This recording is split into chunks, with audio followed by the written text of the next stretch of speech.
Okay?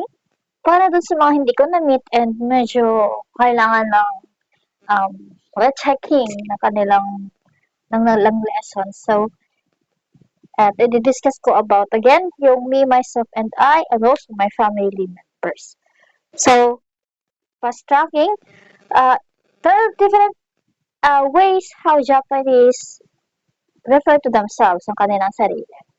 So, personal pronouns used in Japanese or by Japanese people when referring to themselves depends on the gender, age of the speaker, as well as the speaker's relationship with the receiver or yung second person. Another to consider when using the personal pronoun is the level of politeness and formality of the language that is to be used based on the setting or occasion. So, ito yung mga tawag dito, yung mga commonly used pronouns ng mga Japanese when that they use when referring to themselves. Sa atin sa Filipino, napaka gender fluid, napaka gender neutral ng ating paggamit ng salitang ako to refer to ourselves sa ating sarili. Another one na ginagamit natin ay ako at saka ko, yung ganon. Sa English, we just have I, me, or myself, ganyan. Sa atin sa Filipino, we have ang sarili ko, ganun, sarili, di ba? Yung jibon dito, yung sa baba, makikita yung jibon dyan, yung myself, oneself, yan. Sarili, ang katumbas niya. So, una tayo dito sa ating first part. Ito yung pinakamatataas. So, from Watashi hanggang dito sa Ore, ito yung mga ginagamit nila, kadalasang magagamit sa pang-araw-araw. So, from Watashi hanggang Ore, halagaan. So, first, we have the highest and very polite and very formal. Kung mapapansin dito, very formal. May very na word dito sa baba. So, we have the Watashi. Watashi is used by both men and women. Used in business and political setups and used by adults. So, kadalasan ginagamit yan ng matatanda. Especially in very formal occasion, kagaya ng sabi niyan, business and political setup. Meron tayong tinatawag na business English and business Filipino. So, yung mga customer ay yung mga sales agents sa Japan, meron silang sinusundang manual kung paano makipag-usap sa mga customers nila. The same is true with politicians and news reporters. Saka ginagamit itong watashi to refer to themselves, watashi.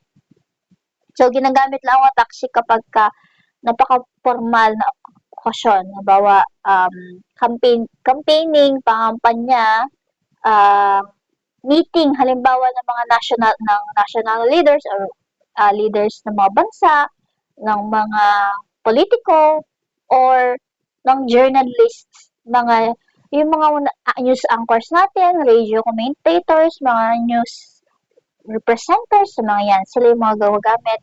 And also, yung mga nasa business industries, sales industry, mga yan, pag ginagamit. Next, yung pinakakaraniwang ginagamit sa pang-araw-araw ay yung watashi. Watashi is used by both men and women. Used more often by women in day-to-day basis. So, ginagamit siya pangkaraniwan sa araw-araw. So, pareho siyang ginagamit ng babae at ng lalaki. Kapag ang lalaki, halimbawa, ay kausap niya is boss niya, halimbawa, or kung hindi naman, stranger or bagong kakilala niya, pwede niyang gamitin ng lalaki or male adult ang watashi to indicate na respectful and polite ang kanyang pinapakita or nagpapakita siya ng galang dun sa kanyang kausap. So, kahit pa lalaki, yan ang ginagamit. For females, mga babae, ginagamit ito pang araw-araw in any occasion, pwede rin gamitin. Pero, especially for yung mga batang babae, mga teenager, halimbawa, or yung mga teenager o usually, kapag ang kausap nila ay mga kaibigan lang nila or kapamilya, mga very close sa kanila, pwede na nilang babaan yung level of formality into casual. So, pwede nang gamitin ang atashi. Halimbawa, kung nanay mo ang kausap mo, utusan kang bumili, ninjin mo katte, sabi ng nanay mo. Bili ka ng ninjin, ng carrot, sabi mo. Nande atashi nano? Nande atashi nano? Bakit ako? Bakit ako inutusan nyo? Sabi ganun. So, atashi pwede. Dahil katuos lang naman sila, mag-ina lang naman sila. Pero, kung medyo gusto niya mag-show ng respect sa nanay, pwede niya gamitin ay watashi. So, yun, medyo mababa ang pagdating ang formality. Formality. So, we have here next is the boku. So, ginagamit to kadalasan ng mga lalaki.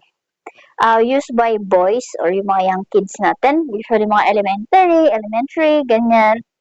And then, pag medyo malaki sila, nagto-transition na yung paggamit nila ng boku into ore. So, if you compare itong boku at ore, these are both used by males. So, ang boku, may pagka-humble nuance siya, respectful pa rin, and humble. So, kung makarinig kayo ng lalaki, even yung mga adults na boku ang gamit, ibig sabihin, nagpapakumbaba sila or may respeto pa rin yung gamit na yun. So, for boys, pwede nyong maggamitin ang watashi and boku in somewhat formal situations. So, also used for, yun nga, sabi ko. Next, we have the ore. Mas mababa ang tawag dito, formality. Kumbaga, ginagamit lang siya among friends of friends, mga ganyan. So, wag mo itong gagamitin kapag boss mo, halimbawa, ang kausap mo. Ang ore. So, maririnig mo ito kadalasan sa mga anime. Medyo brusco kasi pakinggan ang ore. Pero parang feeling kasi nila, pagka ore ang gamit nila, hindi sila bata-bata. Ay, parang hindi sila childish pakinggan. Kasi itong boku nga kasi na ito, di ba, usually young boys gagamit. Parang for some males, some guys, parang childish pakinggan pag boku ang gamit. So, yung mga elementary, usually, kapag nasa grade 4 na sila, grade 5, di ba sabi ko, yung mga younger kids, boku pa lang. Pag dumating na sila ng grade 4, grade 5, grade 6, binabago nila, ginagawa na nila ng ore para hindi sila asarin. Baka asarin sila na, ang childish mo pa, bata-bata pang feeling mo, gano'n. Dapat mag-mature ka na, parang gano'n sila. So, ito, huwag nyo ito gagamitin when conversing to your teacher, to your teachers, to other people na hindi nyo ka-close or hindi kasama ng barkada ninyo. Kung family members nyo, kung close kayo, pwede mong gamitin yan. Okay? Yan siya. So, again, from here, itong watashi hanggang sa ore ang ginagamit sa pang-araw-araw.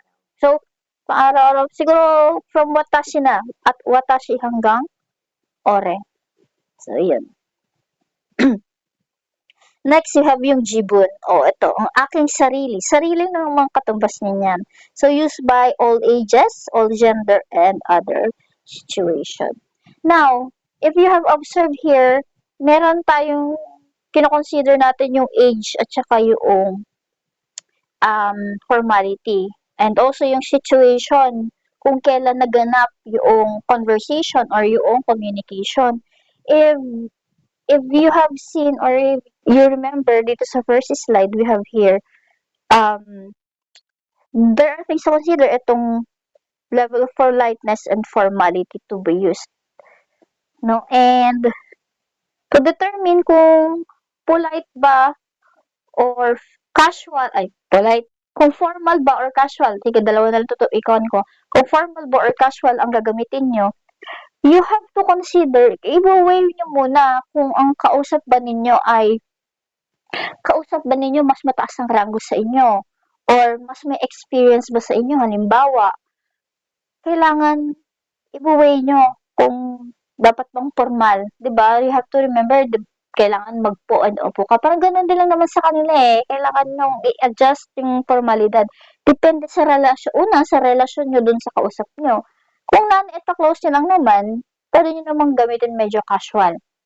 Pero pagka mga teachers niyo na, mga boss ninyo or strangers, again, mga stranger, kahit stranger 'yan, o una beses niyo nakilala, dapat formal and polite ang ginagamit niyo when you are referring to yourself, parang gano'n.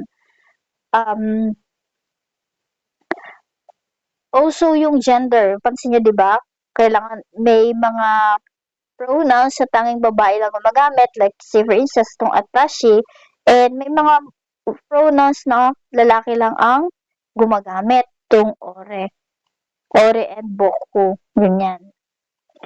And yun nga, may mga instances na to determine kung polite din ba ay yung occasion.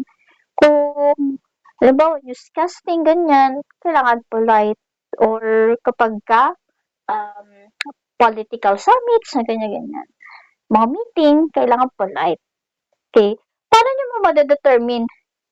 Paano ba natin made-determine? So, an example, itong 4, 5 examples na to, sorry, 5 pala. So, first we have here,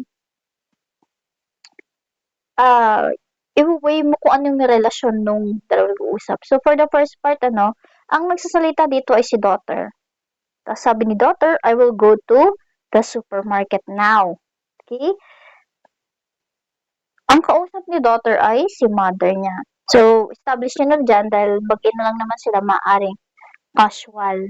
Or depende yan kasi sa pamilya, minsan kahit pa magkamag-anak sila, formal pa rin ang gamit nila, polite pa rin . So, paano natin malalaman kung polite ba yung sentence na nandito? So, pansinin nyo, hanapin nyo kung merong mas ending verbs. Yung MASU ending verbs natin, yung mas. Halimbawa, tabemas, ikimas, nemas, yung ganon. Or, may kudasai onegaishimasu, ano pa ba? Gozaimasu, yung mga yun. Yung kudasai ginagamit siya katumbas yun ng please or paki. Sabihin 'di ba, pag may paki kuha naman 'to. Totte agete kudasai, ganun. Ibig sabihin, may politeness na nakalakip dun sa sentence. So, kung wala ka nakikita, so automatically, ang gagamitin yung pronoun, hanapin yung pronoun ay yung hanapin yung pronoun ay nakabelong sa formal and polite pronouns natin. So, next we have, i-check natin dahil mother ang kausap niya at wala dito mas ending or kudasai, sabihin, this number 1 ang dapat nating hanapin ay pronoun na casual. And also, dahil si daughter ay babae,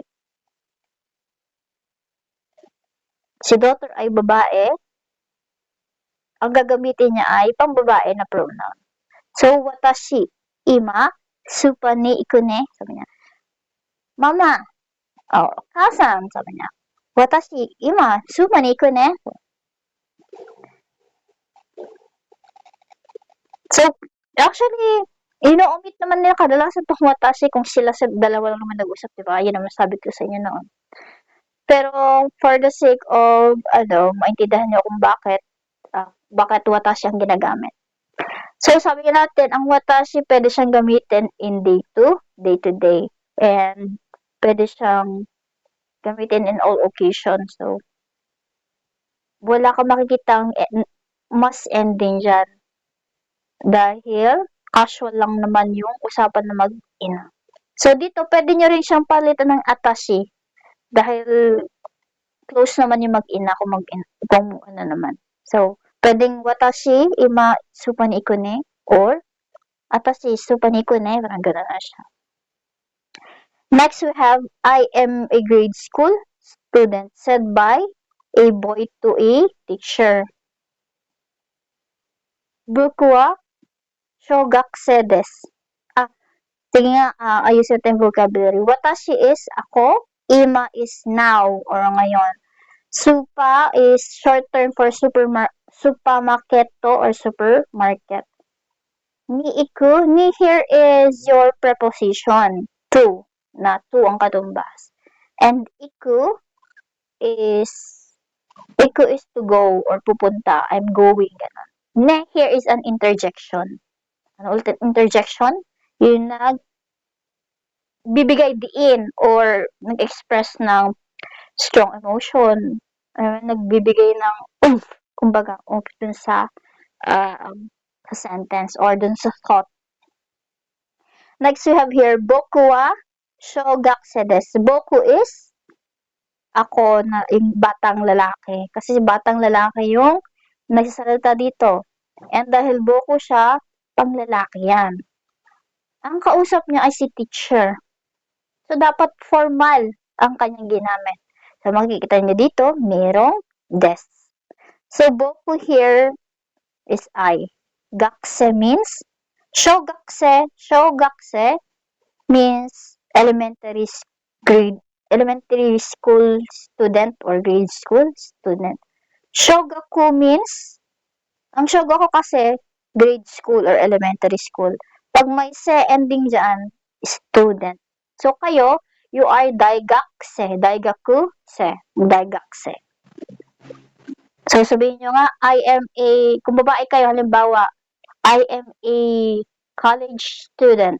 So sabihin nyo, watashi wa daigakse desu. Watashi wa daigakse desu. Watashi wa daigakse desu. I am a college student. Pwede rin gamitin nyo ng lalaki. Babae at lalaki pwedeng gamitin. So, halimbawa lalaki, gusto nyo medyo humbling ang boku wa daigakse desu. Boku wa daigakse desu. Boku wa daigakse desu. So, lalaki lang pwedeng gumamit nun. Okay? Either of the two, kapag formal occasion, yun ang pwede nyong gamitin. Okay? Next, we have here, I'm a vlogger, said by a man to a stranger who asked him on the street. Siguro tinanong si vlogger nung stranger or nung siguro local na tao doon. Anong ginagawa mo? Isa po akong vlogger. Siguro nagbo-vlog siya doon kaya siya tinanong. So, you have to remember, sabi ko kanina, kapag stranger, especially kung first time niya kilala, you have to be formal and be polite. So, dapat niya gamitin ay formal na language. So, paano natin ma-identify yung kanyang gender? Sabi dito, said by a man. So, dapat ang hanapin niyo pronoun ay pang-lalaki na pronoun. So, boku wa buraga desu. Boku wa buraga desu. I'm a vlogger. O, ang boku kasi, pwede siyang mag-serve, pwede siyang gamitin as formal or polite. Okay, pwede siyang gamitin ng malalaki. O pwede niya rin naman kahit palalaki ka or kung babae ka, pwede mo gamitin watashi wa buraga desu. Buraga desu. Halimbawa, paano kayo? Atashi wa buraga desu. So, pag babae, watashi wa buraga desu. Okay, ganun. Oh, again and again, I'm also again reminding you kapag napadpad kayo ng Japan na masyal kayo, you should be polite. Kahit pa ang kausap nyo ay sales clerk or mga stranger doon, you should show respect to everyone, especially you being foreigners there. You should abide to what customary or what is observed there. Okay? So next here, number 4. Okay, the sentence, I am a commemorator. I'm sorry. I am the sorry. I am the commentator for today, said by a news anchor on television. So, news anchor on television. So, doon pa lang makikita nyo ng formal ang situation. Situation, bakit? Kasi it's journalism. So, journalism, formal ang ginagamit. Sa ating mga baels dyan, siguro hindi ko alam kung ano ninyo, pero I'm sure meron kayong business English, mga ganyan, journalism English, siguro may mga ganun sa inyo. Okay. So, formal siya. Check ni formal. So, expect nyo lang dapat may mas ending verbs or dapat may des or kudasai. So, formal and very, very formal. Pero ano kayong gender na speaker? Received by a news anchor. Dahil hindi siya specified, maghahanap ka ng, ng very formal na pronoun and also very gender neutral na ng gender neutral na pronoun. So here, ang ginamit dito ay watashi. Watashi. So honjitsu. Honjitsu is a very formal way to say kyo or yung today. No here, kung papansin yung no dito sa baba, no is the siya yung tinatawag natin na particle to indicate possession. Halimbawa, katumbas nito ay yung apostrophe S natin sa English. Kaya nag-indicate ng possession. Today's, parang katumbas nito, today, apostrophe S. Today's kaisetsu. Kaisetsu means commentator. Commentator. Wa is I. And by desha, po. Okay? Ganun siya. So, honjitsu no kaisetsu wa watashi desu. Honjitsu no kaisetsu wa watashi desu. Honjitsu, sabi niyo. Honjitsu. No. Honjitsu no. Honjitsu no is today's. Kaisetsu. Kaisetsu, commentator. Commentator. Watashi desu. Watashi desu.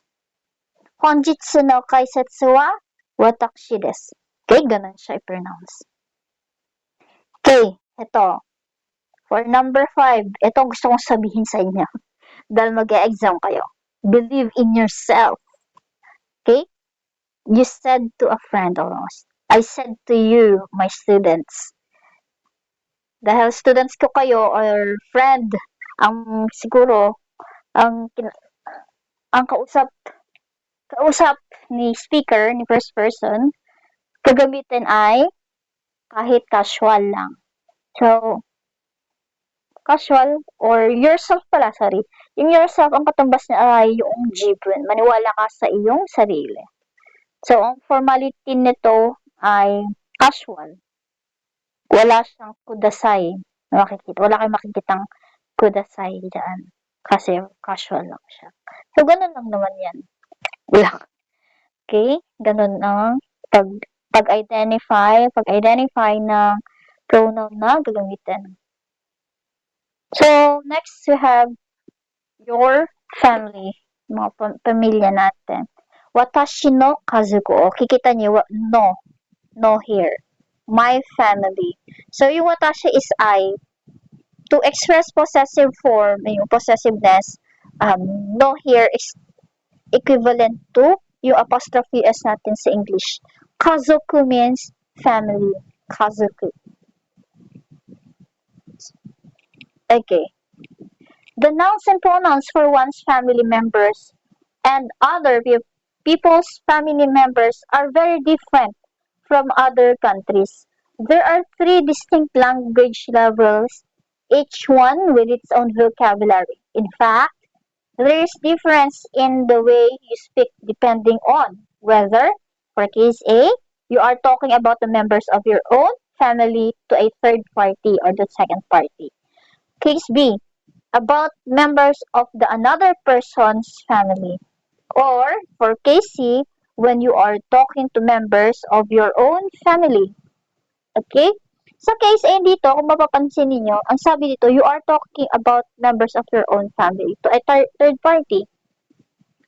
So, iba ang pronoun na gagamitin.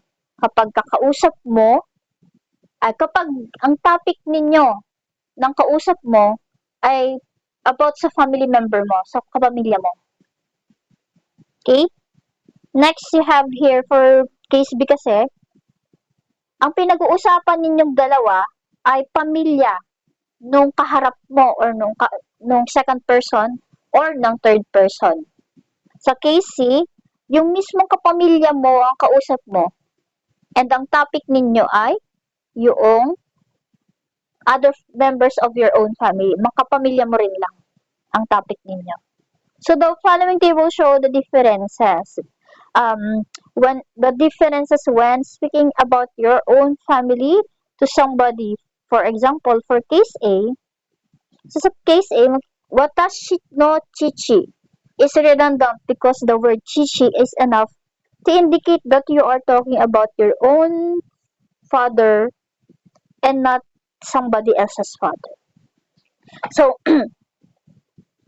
sa mga nanonood ng anime, na-encounter siguro itong chichi tas otosan. So, there are two ways on how Japanese people address or refer to their tatay, to their father. So, sa case A, sabi natin doon, ang pinag-uusapan ninyo nung second person, halimbawa ikaw yung speaker, ikaw yung first person, tapos yung si second person ay yung kausap mo. Ang pinag-usapan ninyo ay yung tungkol sa pamilya mo na first person na speaker or sa pamilya ni speaker. So, kagaya ng sabi dito kanina, okay, kasabi dito, watashi no chichi is redundant. Kasi automatically, kapag chichi ang ginamit mo, automatically ang ibig sabihin nun, tatay mo ang topic ninyo. Sarili mong tatay ang topic ninyo. So, the same with here sa mother, grandfather, and so forth and so on. So, babasahin ko. Etong case A, ginagamit siya kung ang topic ay family member, kapamilya ni first person or ni speaker. Ang kausap usually dito, ito ay ginagamit usually for formal language. Okay, tandaan nyo, formal language, one's own family member ang topic. Tindihan? Again, case A is used only when formal language and the topic is about one's own family member. Okay. So, babasahin natin. For father, chichi. Mother, haha. Grandfather, sofu. Grandmother, sobo. Son, mushko. Daughter, musume. Grandchildren, mago. Older brother, ami. Older sister, ane. Younger sister, imoto. Younger brother, ototo. Children, ko. Okay? Ganun siya. Sa case B naman, sa ating case B, etong case B, pwede siyang gamitin for both formal and casual situation. Again, nade-determine mo kung formal or casual kapag kaano-ano mo yung kausap mo. So, formal or casual siya. Pero, ang topic nyo dito ay yung kapamilya nung second person or ng third person. So, hindi tungkol sa pamilya ng speaker ang pinag-uusapan. So, ang topic dito ay pamilya ng second or ng third person. Okay, tandaan nyo yun. So, for those cases, kapag na-meet yung either casual or formal, pero ang topic ay not one's family member, ang gagamitin ay otosan, okasan, ojisan, obasan, musko, Musko-san pala, Musko-san, Musume-san, Mago-san, Oni-san.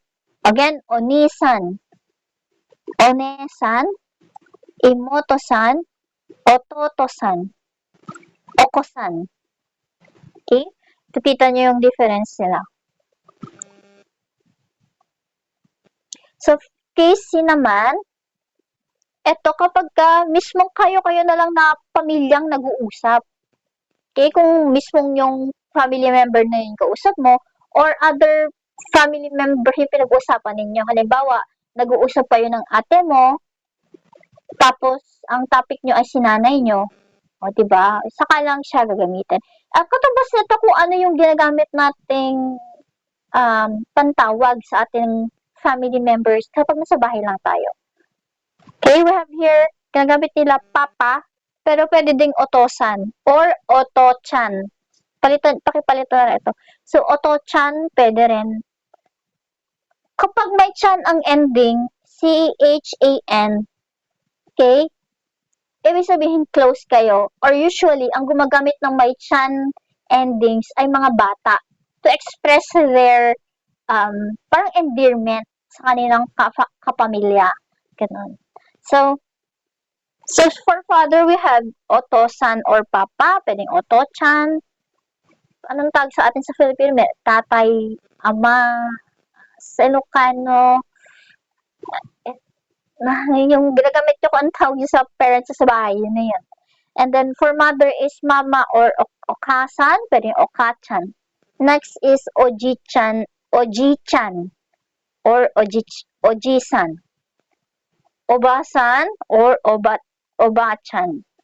For yung mga nakababatang kapatid natin, di ba, tinatawag lang natin sila sa kanilang first name or nickname, kagaya lang din sa atin. Hindi natin, tama ba? Son or daughter. Ay, hindi, pala sa anak pala, di ba? Ang tawag lang naman sa atin ng magulang natin ay yung pangalan natin or yung nickname. Halimbawa ko, tawag sa akin ng nanay ko ay Mean. Ang tawag sa akin dati ng papa ko sa heaven, tawag niya sa akin ay, siya lang tumatawag sa akin ng, huwag niyo akong tatawanan, siya lang tumatawag sa akin ng An-An. So, minsan, hindi ko na narinig na tawagan ko doon. Siya lang talaga magamit. Kaya, medyo sentimental sa akin yung tawag na yun. Kaya siya lang tumatawag sa akin ng An-An. Yung nickname sa akin. Or, nickname pa sa akin dati is Naning. Naning. Parang ganun. Okay. So, anak, grandchild. Okay, ito lagi. Older brother or older sister. Okay? Oni-san or Oni-chan. Next, One-san or One-chan. Ganun siya. Kagaya kung sabi ko, yung mga bunso nyong kapatid, pwedeng pangalang lang nila or bunso or bunso sa Ilocano tawag niyo ading, 'di ba? Sa amin sa Tagalog, bunso or sa amin sa Bicol, ang tawag namin noy, neng, ganun. Ine. Ine, ganun. Sa Tagalog, ine. Sa Bicol is neng. Tawag ba? Nonoy, tapos basta yun. Ganun na siya katabas niya. Okay? Next, move on na tayo. So, para sa inyong exam, kunin nyo na lang itong part lang na itong memorize nyo.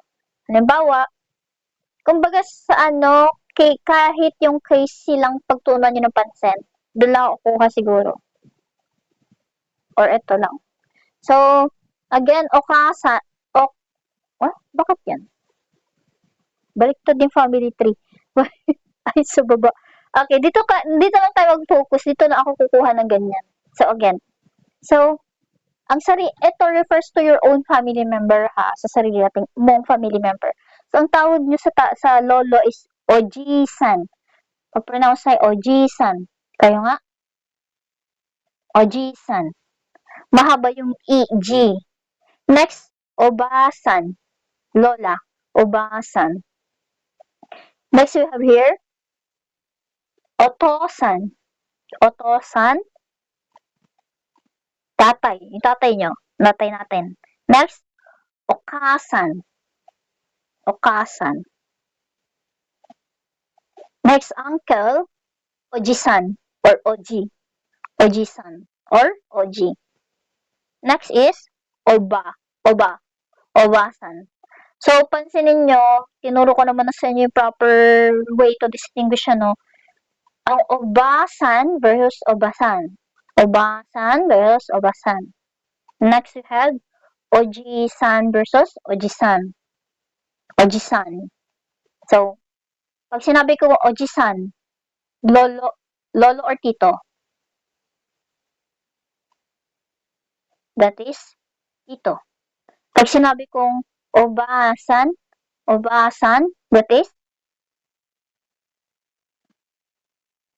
that is lola. Okay, obasan. Next, ibig sabihin, kapatid ng either tatay or nanay nyo. Ganun siya. Next, we have here, kayo magkakapatid, watashi, ikaw, or ako, yung sarili mo. Next, kapag tawag sa kapatid mo ay onesan. Onesan. Pag kuya naman, ang tawag sa kuya, onisan. Pag kuya, tandaan nyo, ang sound. Pag ate, ne. Ate. Dapat ang sound, ate, or onesan. Okay? Pag nakababatang kapatid na lalaki, younger brother is ototo. Pag younger sister, pag babae naman, imoto. Okay, younger sister. And then, kapag si tita at si tito ay may anak, kaano-ano nyo siya? Pinsan. Ang tawag sa pinsan ay itoko. Okay? Yan siya. So, dito na kayo mag-focus. Dito lang kukuha.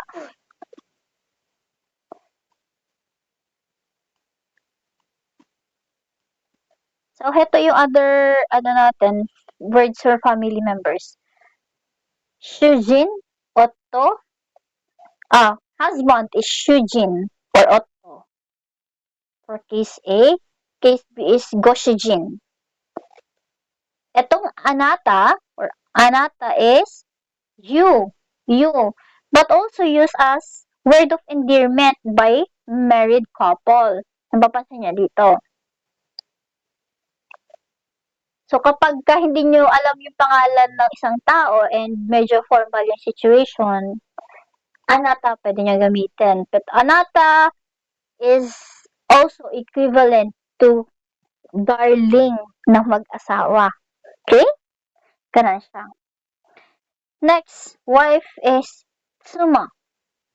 Oksan. Anata din yung endearment nila.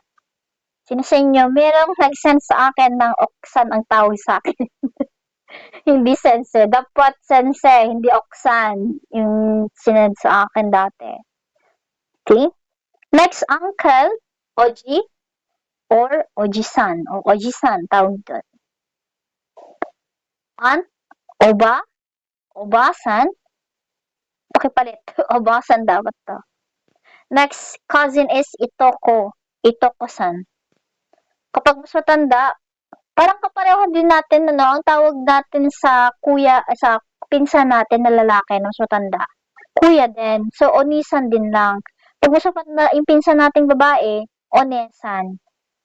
Tapos, pagka mas bata naman sa atin or kaedad natin sa pinsan natin, pwedeng first name or nickname. Ganun lang naman yan. Kapareho rin lang sa atin. So, pamangkin, oiko. Pamangkin na lalaki, nephew pala. Okay? So, oiko-san, pag pamangkin ng ibang tao. Okay? First name or nickname kapag kayo lang nag-uusap. Pag pamangkin na babae, meiko. Ang topic nyo ay yung sarili yung pamangkin, tapos kinukwento nyo sa ibang tao, meiko. And then, meiko-san, pamangkin na babae ng kausap mo or ng ibang tao. Pagka yung mismong pamangkin mong yon or pamangkin na family member mo, halimbawa, pwedeng kahit Meiko lang. Ay, nickname lang pala. Nickname, ganun. His parents is called Ryoshin. Pag pamilya ng iba or parents na ibang tawag, dapat ito ay Goryoshin. So, mapapansin may go sa una. It to indicate ng politeness. So, meaning it's parents of other people. So, Ryoshin. Minsan makikita nyo yung oya na word. Pero, formal kasi tayo dito dapat. Next, ang tawag sa magkakapatid na babae, usually, kapag puro babae, shimay ang tawag. Or shimay-san. Shimay, magkakapatid na babae. Pero kapag combination ng babae at lalaki ang mga anak, or sabihin, kyodai. Pati pagka puro lalaki naman, kyodai pa rin. Okay? Again, pagka combination, babae at lalaking anak, kyodai. Pagka puro lalaki, kyodai pa rin. Pero pag puro babae mga anak, shimay. Hindi siomay, ha? Okay.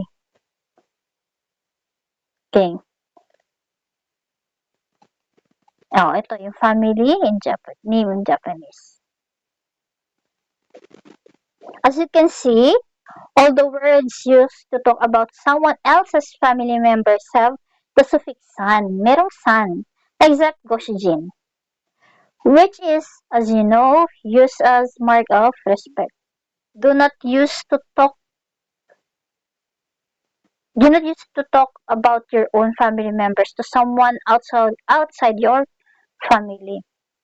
So, yung otosan o nisan, kapag kinukwento mo yung sarili mong pamilya sa mga taong hindi ka member ng family mo, hindi nyo kapamilya. Ang ginagamit dapat yung ane, ani, haha, chichi. Ganun siya dapat. So, the suffix does not appear when talking to your own family except obasan, oji-san, oni-san, one-san, oto-san, and okasan, which expresses respect towards elderly people, for older brothers and sisters, and parents, and grandparents too. Ganun lang siya. So, parang siyang ate, kuya, ganun. When people has children, it is natural for Japanese to call each other by their role in the family. This means that the wife will call her husband oto-san or papa, and the husband will call his wife okasan or mama. This is also true with Filipino households, where the wife calls the husband papa or tatay. Ano pa bang tawag sa tatay? Papang, itay, ganun. And the husband calls the wife mama, nanay, inay, nanay, nay, ganun. Okay? Bakit nga ba? Okay, so dito sa part na to, the reason behind that ay nang sa ganon yung anak nila, nanay and tatay ang itawag. Na-experience ko kasi sa aking pamangkin, sa aking Meiko, tinatawag ng aking sister-in-law ang kuya ko para kumain. And ang endearment kasi nilang mag-asawa ay agum, which is mahal in Bicolano. Agum tawag niya. Agum, kain na, sabi niya. Tapos sabi ng pamangkin ko babae, ng Meiko ko, sabi niya, agum, kain na, sabi niya. Pero magmula nun, pinago nilang mag-asawa yung tawagan nila, naging mama and papa. Saka lang silang tatawagan ng agum kapag wala yung dalawang bata. Kasi, napipick up nila. So, ganun. So, yun din ang isang reason kung bakit. Pag nagkaroon ng anak yung mag-asawang Japanese, mama and papa or otosan or okasan ang ginagamit. Okay? So, yan. So, wala nang patuloy.